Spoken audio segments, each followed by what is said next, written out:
In today's video, I want to take you guys through how if you are an Amazon Prime subscriber right now, you can get Fallout 76 or The Last of Us Remastered kind of free. I'll go over the details in a little bit. And I know Fallout 76 isn't everyone's favorite game based on the release last year, however, the game has gotten considerably better since its original launch, and to pretty much get it for the price of nothing, I would say that's a pretty good pickup. So again, I'll go over the details on that in a little bit. Also, I want to give you guys the heads up that you only have a little bit more time to check out the Humble Indie PlayStation Bundle. That'll allow you to get up to 9 PlayStation 4 games, really good games at that, at just $15. We'll detail that really quickly. Also, Gearbox is committed to supporting Crossplay and Borderlands 3, however, unfortunately, it's not going to be available at launch. And lastly, as we head into 2020, one of the highly anticipated games is, of course, Marvel's The Avengers, and 8-day demo footage is going to be released online between August 26th and August 30th, just a week after Gamescom. We'll take a look at the official information revealed as a part of that. First up, I do want to give you guys a heads up about a really good deal that's going on over on Amazon that pretty much lets you get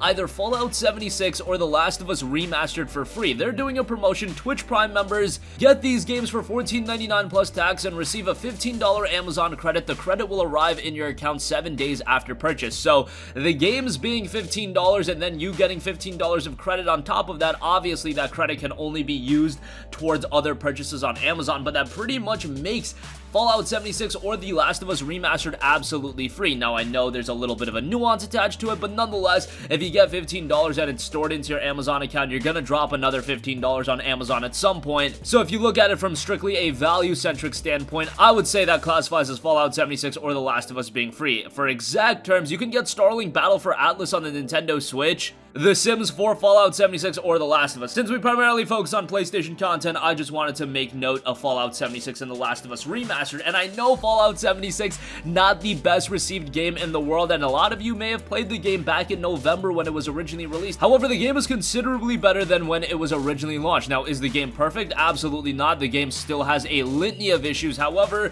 it seems like Bethesda is going to remain committed to the game as an experience and constantly update it. And a lot of the updates that have been released and are coming are things that people really wanted, such as non-playable characters, more story elements, even a battle royale mode. There's a lot being added to the game. Again, I'm not saying that Fallout 76 is a great game. I'm not saying it's an exceptional game, but I am saying at the price of pretty much nothing, Fallout 76 might be worth checking out at this point. And also, The Last of Us Remastered is tremendous. That's the game I probably should be pointing your guys' attention to, but that is an older game, and at this point, I imagine the majority of you guys have already picked it up. If you haven't, you probably should smack yourself and then pick up the game, because The Last of Us is an awesome game, one of the most emotional roller coasters of a story that you're ever going to experience out of a video game. Very engaging main characters in Joel and Ellie, and of course, as we're coming up on the release of The Last of Us Part 2, hopefully coming sometime early next year. The release window of February had been outed, but we still don't know if that's official. Hopefully we'll hear something official at Gamescom, but nonetheless, $15 for The Last of Us Remastered and then get $15 of credit on top of that. That is pretty good, so I definitely wanted to make note of that. Obviously, you do have to be an Amazon Prime subscriber, but it seems like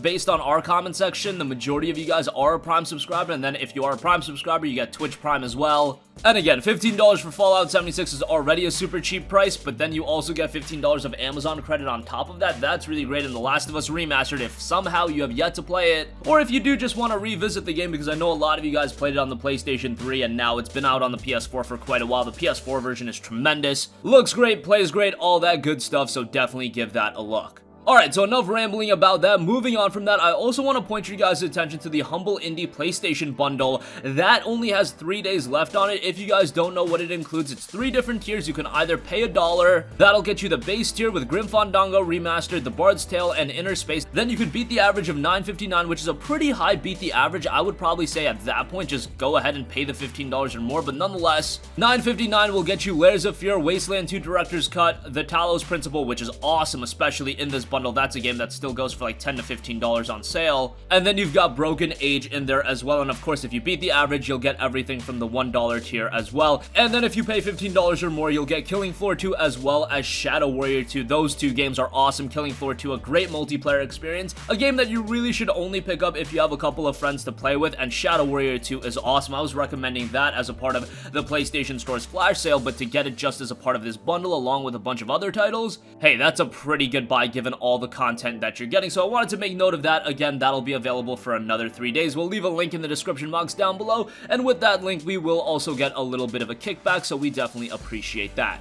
Alright, moving on from that, as we head into this fall season, one of the highly anticipated games is, of course, Borderlands 3. I'm very much looking forward to it. It's been a long time since we saw a new numbered Borderlands game, going back to 2012 with Borderlands 2. We got the pre-sequel, but now it's time to get excited for Borderlands 3. And one thing that's an imperative thought whenever talking about multiplayer games, especially multi-platform multiplayer games, is can we get full crossplay with other platforms? Of course, crossplay is a hot topic in gaming these days, with massive titles like Call of Duty Modern Warfare getting full PC console crossplay, and that's happening at launch. And given that's a competitive multiplayer game, it would be great if a game like Borderlands 3 could offer some sort of cooperative crossplay multiplayer, and it looks like Gearbox is committed to making that happen. However, it's not going to be available at launch. This was said directly by Randy Pitchford, and he noted, quote, "Some folks may be speculating that this thing tomorrow may be about crossplay. Tomorrow's thing is awesome, but not about crossplay. But good news, we are committed to supporting crossplay for Borderlands 3 with our partners as soon as possible after launch." Alright, so right there he noted that it is going to happen after launch, so that's unfortunate considering the heat of the game and the popularity of the game is going to happen on launch day. Unfortunately, if you're not going to offer crossplay on launch day and it's going to come sometime soon thereafter, that's a little bit of a bummer. Maybe they want to roll out crossplay around the same time that the Steam version comes out, because of course Borderlands 3 on PC will see an Epic Game Store exclusive release, and then it'll come to Steam sometime soon thereafter. And I think the majority of people playing on PC, maybe they're going to wait for the Steam version, maybe they're going to get it on the Epic Game Store. I really don't know, but whatever the case may be, just know that Borderlands 3 is not going to have crossplay from the get-go. Alright, and lastly, heading into 2020, one of the highly anticipated games is, of course, Marvel's The Avengers. Square Enix has a lot of highly anticipated games coming in early 2020 with the Final Fantasy VII Remake and The Avengers. But The Avengers is a game we still don't know a ton about. We have seen some footage. However, an updated version of the A-Day demo is going to be revealed a week after Gamescom. It was noted by the Marvel's Avengers official Twitter account, and somebody rounded out all the tweets, and here's what was noted. Square Enix confirmed during the Marvel Games panel at San Diego Comic-Con 2019 that it will debut the footage of the A-Day demo for Marvel Avengers online for everyone to see the week after Gamescom 2019. Now, Gamescom is, of course, the big gaming event being held in Cologne, Germany. While not as big as, say, E3 in terms of big announcements and whatnot, in terms of all of the gaming events that happen throughout the year, Gamescom is probably number 2, and it will be running from August 20th to 24th, and do expect a lot of exciting announcements, a lot of revelations, and a lot of gameplay footage. And considering it's coming the week after Gamescom 2019, expect that footage to be posted between August 26th and 30th. So still a little ways away before we can see the entirety of the demo, but considering The Avengers is still a ways away from being officially released, it won't be coming until May 15, 2020.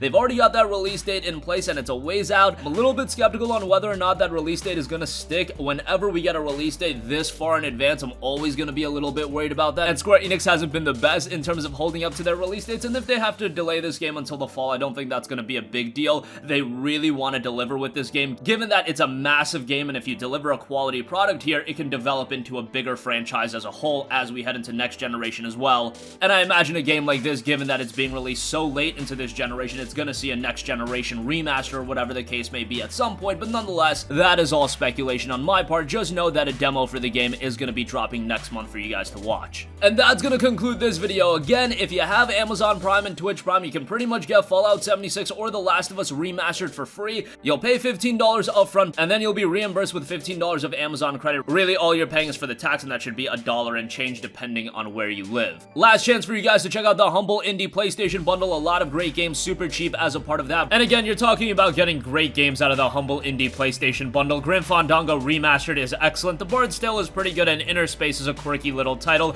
Then if you beat the average of $9.59, things get really good with Layers of Fear. Wasteland 2 is tremendous. The Talos Principle doesn't go on sale often, and the MSRP is still $49.99. And again, when it does go on sale, you're still talking at least $10 to $15, and Broken Age is pretty good as well. On the $15 or more tier, that's when you get the really great games. Killing Floor 2 is an awesome cooperative experience, and Shadow Warrior 2, a very stylish, very fun first-person shooter action game. A lot of fun to be had with that one, so do have a look at that bundle as it's ending in just a little under 3 days at this point. Borderlands 3 crossplay is going to happen, but it's going to happen sometime after launch, and Marvel's The Avengers A-Day demo footage is going to be revealed to the public sometime between August 26th and 30th, a week after Gamescom 2019. That's going to conclude this video. Do sound off with all of your thoughts in the comment section down below. Thank you for watching, and goodbye. Hey guys, we hope you enjoyed the video, and if you did, make sure to hit the subscribe button, and if you're already subscribed, do us a favor and hit the bell icon. This way you'll be notified whenever we post a new video. That's the best way to keep up with all of our uploads, and we usually try to upload 2 videos a day. And with the bell icon hit, you'll be notified whenever we do upload a video. As always, thanks for watching.